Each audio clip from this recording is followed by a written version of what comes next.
Hello everyone, this is an anatomy PowerPoint presentation and today's topic are the medial compartment of the thigh and the adductor canal. Lower limb is the region of the body and it is again divided into further few parts, okay? One is the gluteal region, then the thigh, leg and the foot, okay? Here you can see, let me take a laser point first. Here you can see this is the gluteal cleft and the region from this gluteal cleft up to the iliac crest. This region, this is known as the gluteal region. Below from the gluteal region up to the popliteal fossa on the back side and the knee on the anterior side. This is known as the thigh region. Then from the knee up to the ankle, this is the leg region, and then below the ankle, this region, this is known as the foot, okay? Now, the thigh is the part of the lower limb which is present between the gluteal region and the knee. And again, it is composed of three compartments: the anterior, posterior, and the medial compartment, which is also known as the adductor compartment. Okay. Now, what is meant by compartments of the thigh? The external most covering of the thigh, of course, it is the skin. Next to the skin is superficial fascia, which consists of the fatty tissue. And then next to the superficial fascia is a deep fascia, okay? And then from this deep fascia, there are three septae that are passing to the linea aspera of the femur. And these linea and these fascia, they divide the thigh into three fascial compartments.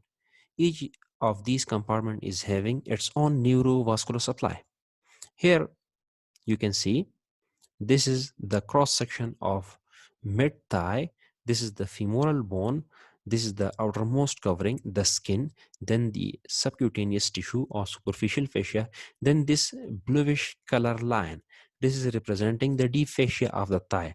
And then from the inside of this deep fascia, there are three septa, facial septum. They are going and they all emerge on the linea aspera of the femur, okay? And these three fascia, they are dividing the thigh into three compartments, namely the anterior compartment, then we have the posterior compartment, and then the medial compartment, okay? Today we will be discussing the medial compartment in more detail, but let's have an overview of the other compartments. Anterior compartment, it is composed of muscles which are responsible for the extension of the knee, okay? And then the other group of muscles present in this compartment, they are basically the flexors of the hip, okay? The extensors of the knee, they are the quadriceps femoris muscle, the four muscles which are the vastus medialis, vastus lateralis, vastus intermedius, and the fourth one is the quadratus femoris muscle. Then the flexor of the hip, they are the sartorius muscle, the pectineus muscle, psoas major muscle, and the iliacus muscle, okay? These four are responsible for the flexion of the hip, while the quadriceps femoris muscle they are meant for the extension of the knee joint. And the nerve responsible for the supply to these muscles, it is the femoral nerve. Then we have the posterior compartment, which is composed of muscles collectively called as hamstring muscle. And the nerve supply for these muscle is the sciatic nerve, okay? Then the topic of today's discussion, the medial compartment. It is also known as adductor compartment because it is composed of muscles which basically adduct the hip joint, and they include four main muscle, and they are the adductor longus, adductor brevis, adductor magnus, and the gracalis muscle, okay? Then we have two other muscles which are included by some authors in this compartment, while some of the authors, they don't include it in this compartment, okay? I will show you in a while why it is sometime included and sometime not. And they are the obturator externus muscle and the pectineus muscle. And the nerve responsible for this compartment is the obturator nerve. This is another picture showing the three compartments with its neurovascular supply. Just a quick recall, as we will be discussing in the upcoming slides, the orient insertion of different muscles. So this is the posterior view of femur. This is the greater trochanter of the femur, while this is the lesser trochanter of the femur. Then below this trochanter, these two lines emerges to form a single ridge or an elevation, and this is known as the linea aspera. Okay, the three fascia, the three facial compartments whose septa they were arising from the inside of the deep fascia, and they were emerging on this linea aspera. This is the uh, pubic bone, which is composed of three parts: the ilium, ischium, and the red one. This is the pubis. Okay. This is the pubic tubercle. This is the superior ramus of the pubis. This is the inferior ramus of the pubis. This is the ramus of the ischium, while this is the ischial tuberosity. Okay, these will be discussed in a while discussing the orient insertion of the muscles.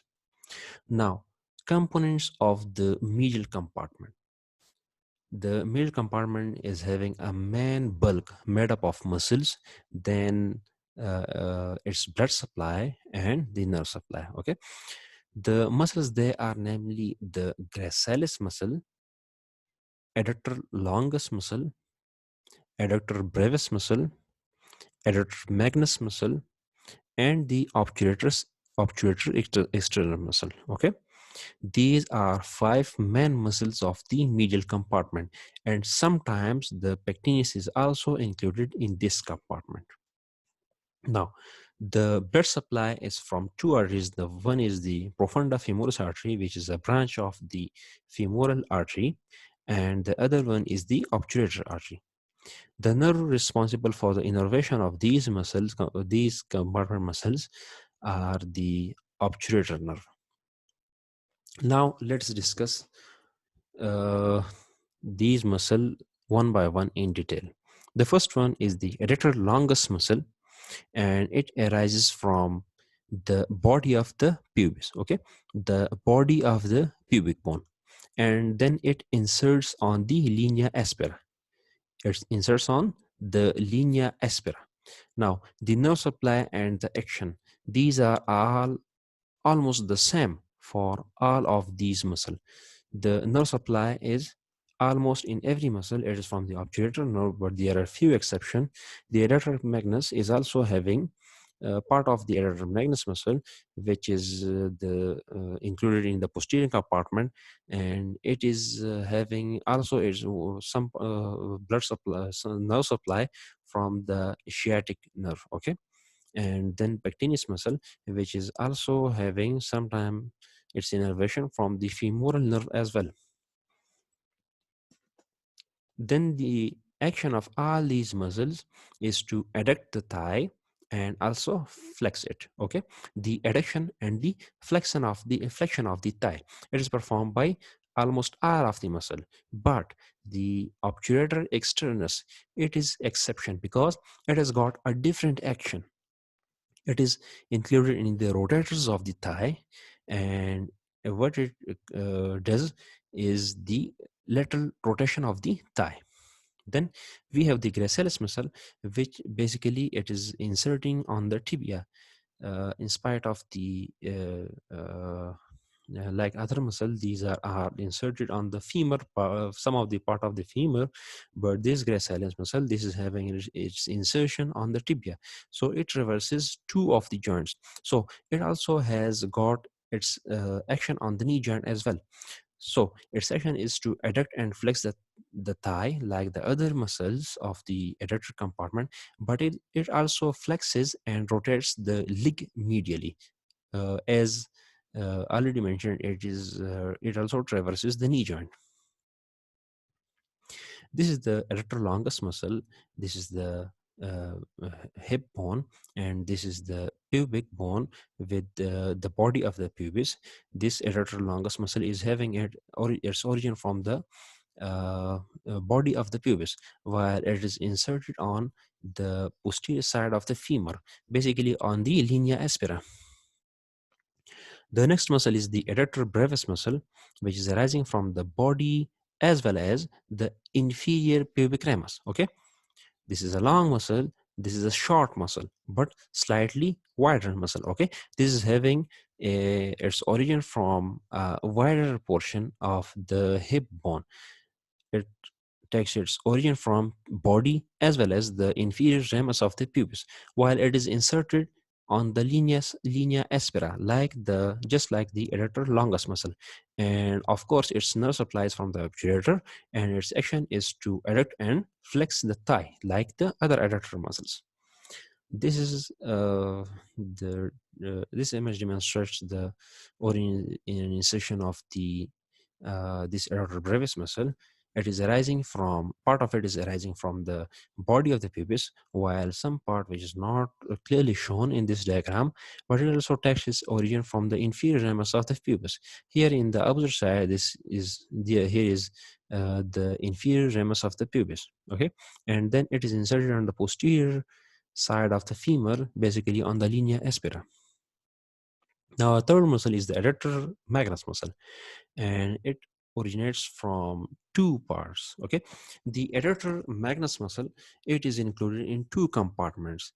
It's part of it is adductor part, which basically adducts and flexes the thigh, and it takes its origin from ischiopubic ramus, and it inserts on the linea aspera. This is the adductor part. This is supplied by obturator nerve, and it causes the adduction and flexion of the hip joint. Okay, but it has another part which is basically the hamstring part, and it takes its origin from the ischial tuberosity, and it is inserted on the medial supracondylar line and the adductor tubercle. Okay, its nerve supply is also different, which is the sciatic nerve, and its action is to extend the thigh. Okay, unlike the other parts of the adductor muscle, it is basically the extender of the hip joint. Here you can see this large muscle. This is the adductor magnus muscle. Okay, this part up to here. This part, it is the adductor part of the adductor magnus muscle, while this is the hamstring part of the adductor magnus muscle. The hamstring part arises from the pubic tubercle, which is situated posteriorly, hidden by this bulk of the muscle, while it inserts on the pubic tubercle and the supracondylar ridge, while the adductor part, which is included in the adductor compartment and causes the adduction and flexion of the hip joint, it takes its origin from the inferior ramus of the pubis as well as the ramus of the ischium. We can say that it takes its origin from the ischiopubic ramus, while it is inserted on the linea aspera. Okay, this is the posterior part of the femur upon which it inserts. Then we have uh, four perforation uh, in the tendinous portion of this adductor magnus muscle, and these are for the deep branches of the profunda femoris artery that I will show you in a while. Then there is an opening, an oval window, and this is known as the adductor hiatus. Okay, and this is the part where a canal or a tunnel that ends, and it is known as the adductor canal. That is also coming in the few slides. The next muscle is the pectineus muscle, which is, of course, sometime it is not included in this compartment, but some of the author includes it in this compartment. And the reason is that it is having its action like the other adductors muscle. It adducts and flexes the thigh, and it is originated from the pectineal line of the pubis, while inserted on the pectineal line of the femur. Pectineus, pectineal line, pectineal line. Okay, and Part of it is supplied by obturator nerve, while part of it is supplied by femoral nerve. Okay. This is the pectineus muscle arising from the superior ramus of the pubis.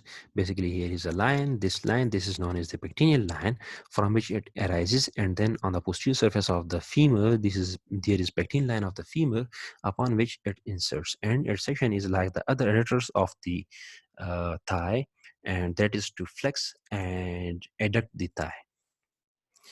Next muscle is the gracalis muscle, which arises from the body and inferior ramus of the pubis, and it inserts on the medial surface of upper quarter of tibia.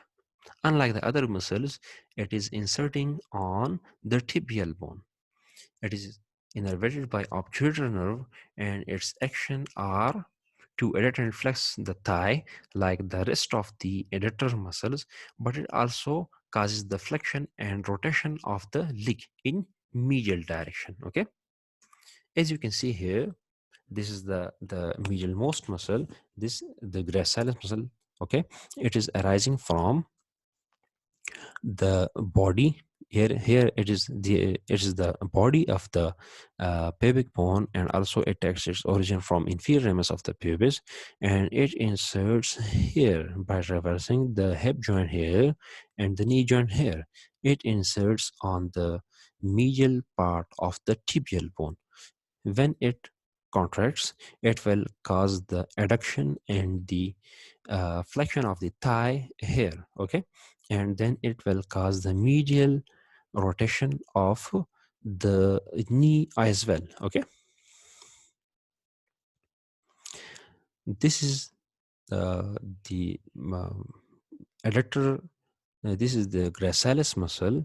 When it is contracted, this is the leg, and the leg bone, or we can say the tibial bone, it is acted upon by this muscle, and it is contracted. It is flexed. The knee joint is flexed by this muscle.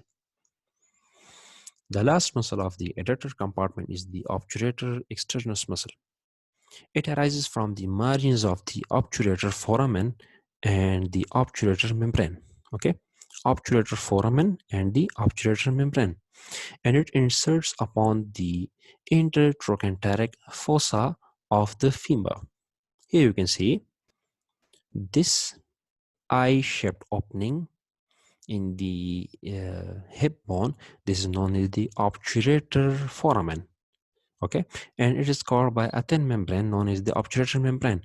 Here is from where the obturator externus muscle takes its origin, and then it is inserted just anterior to the greater trochanter, where there is a fossa formed for it, and it is known as the intertrochanteric fossa, and it inserts on that part. Okay, the intertrochanteric fossa of the femur. It is supplied by obturator nerve, and its action is to rotate the thigh laterally. It is basically the lateral rotator of the thigh. You can imagine, if this contracts, the thigh will go in this direction. Okay, in this direction. This is the diagram drawn from the backwards up from the posterior side, and you can imagine that when this will contract, the thigh will rotate in lateral direction. This is another overview, another good diagram of the obturator externus muscle.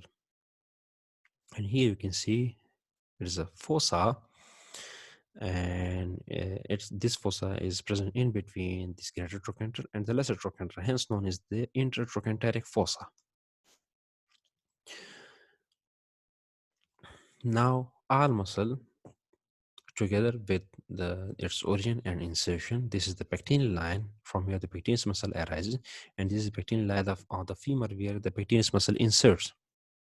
Then from the body arises the adductor longus muscle, gracalis muscle, and adductor brevis muscle. Adductor brevis and gracalis also takes its origin from the inferior ramus of the pubis.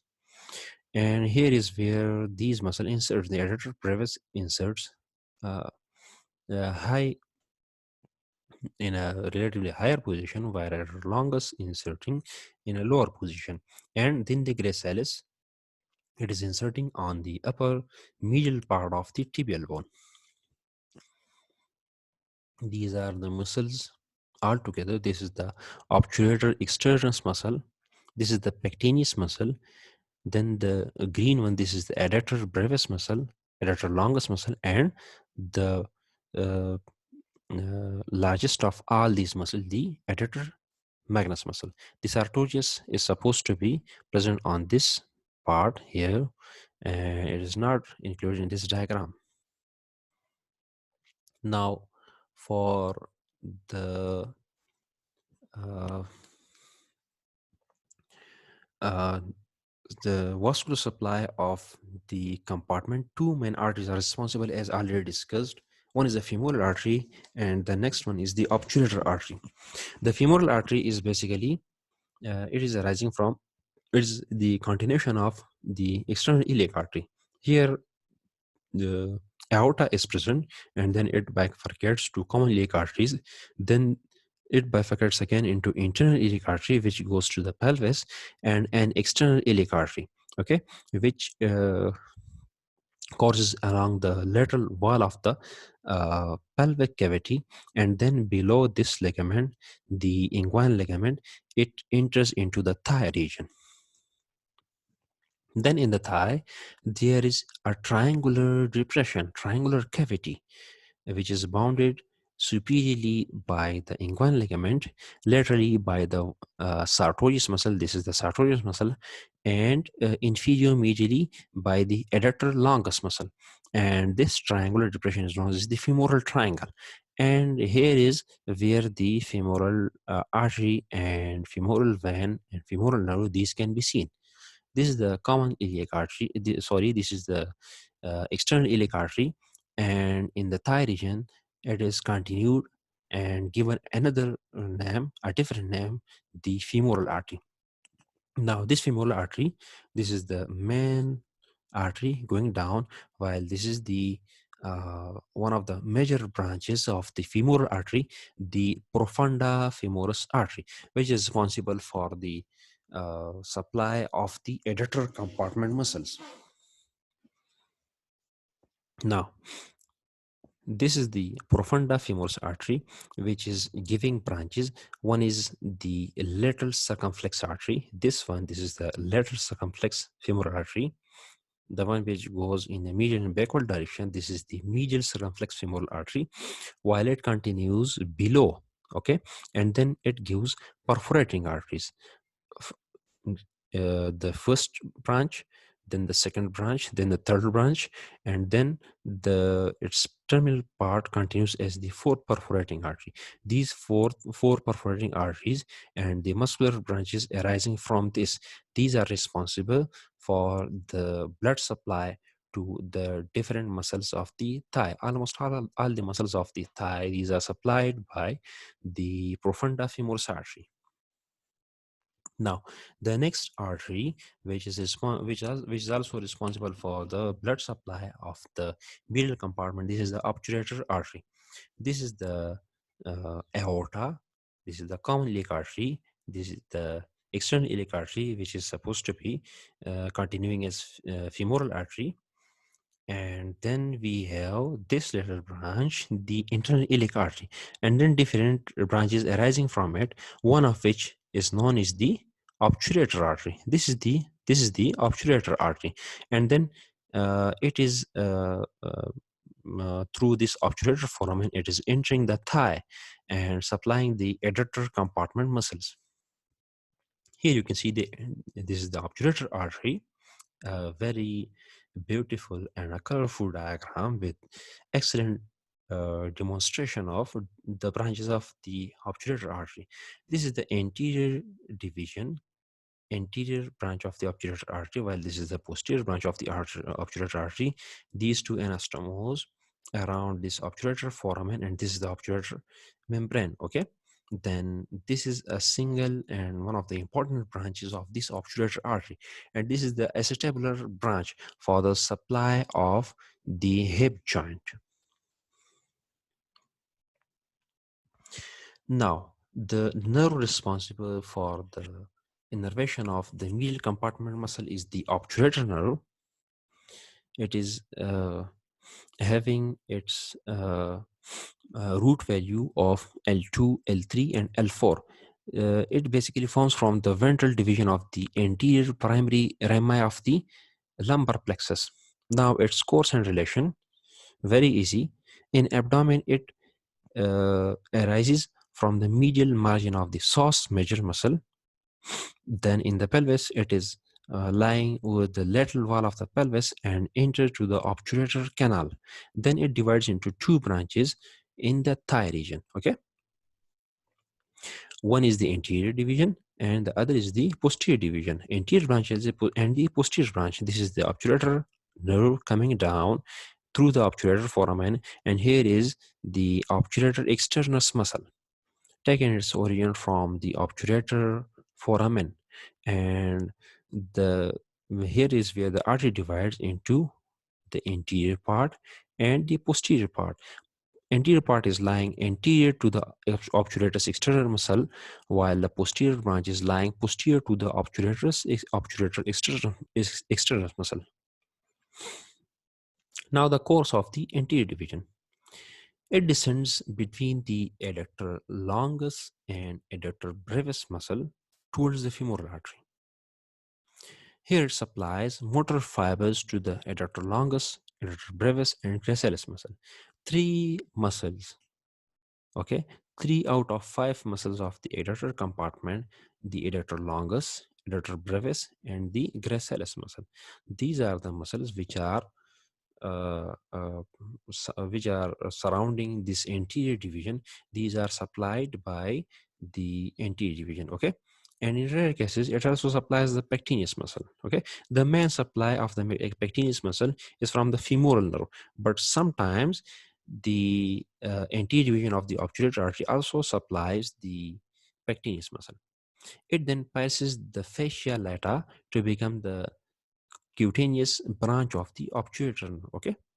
The terminal part of it. Here you can see this is the cut part of the adductor longus muscle, and behind it is lying the adductor brevis muscle, and in between the adductor longus and brevis muscle is the anterior division of the obturator artery, and it is supplying these three muscles, the blue one, the adductor longus muscle, then the purple one, the adductor brevis muscle, and then here is the gracalis muscle, to which it is also giving a branch, and then it crosses the fascia lata and becomes a cutaneous artery, a cutaneous nerve, okay? Cutaneous branch of the obturator nerve, which is supplying this yellow colored area, okay? Now the posterior division passes through the obturator externus muscle and then travels anteriorly to reach the adductor magnus muscle. It innervates the obturator externus and the adductor magnus muscle. The two muscle which were left from the anterior division, and these two are the major muscles, the obturator externus and the adductor magnus muscle. Here you can see the adductor longus and brevis. These are cut, okay, and this is the anterior division of the obturator nerve, while this is the posterior division of the obturator nerve. And here you can see this is the obturator external muscle, and this is the adductor magnus muscle, and this artery is supplying the obturator externus and the adductor magnus muscle. Now let's talk about the adductor canal. The adductor canal, which is also known with the name of subsartorial canal or the hunter's canal. Why this is called subsartorial canal is because it is lying below a muscle known as the sartorius muscle. It is an intermuscular cleft situated on the medial aspect of the middle one-third of the thigh beneath the sartorius muscle. It commences above with the apex of the femoral triangle and ends below the opening in the adductor magnus muscle called the adductor hiatus, okay? From the apex of the femoral triangle up to the adductor hiatus in the middle one-third of the thigh, just below the sartorius muscle, is a triangular intermuscular cleft known as the adductor canal. Here you can see this is the sartorius muscle, this is the vastus medialis muscle, and this is the adductor longus muscle. And here is the triangular intermuscular cleft, okay, with some contents. And this is the adductor canal, subsartorial canal, or the hunter's canal. This is the inguinal ligament. This is the sartorius muscle. This is the adductor longus muscle, and this triangular area, this is the femoral triangle.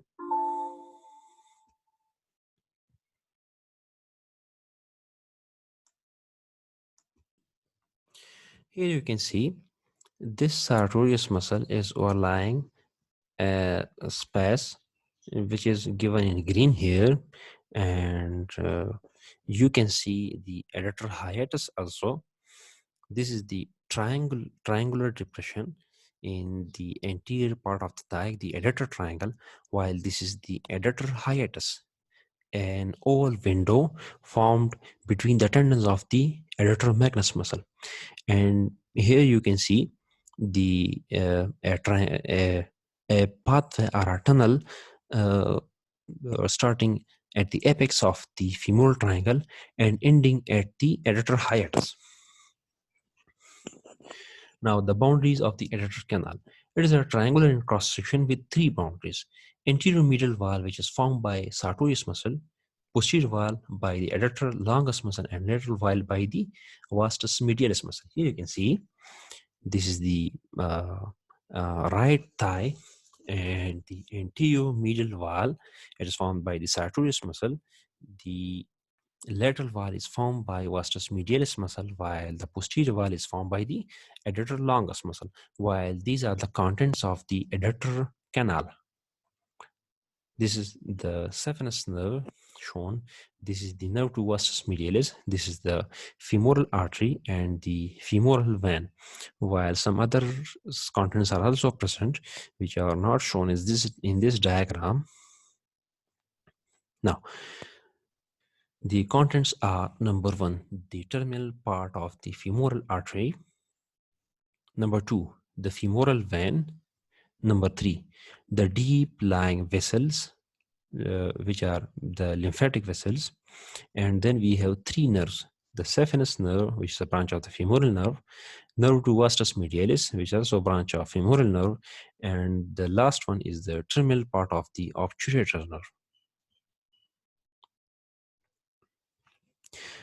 Next, we have few clinical scenarios, few clinical correlations. Number one is the adductor canal block.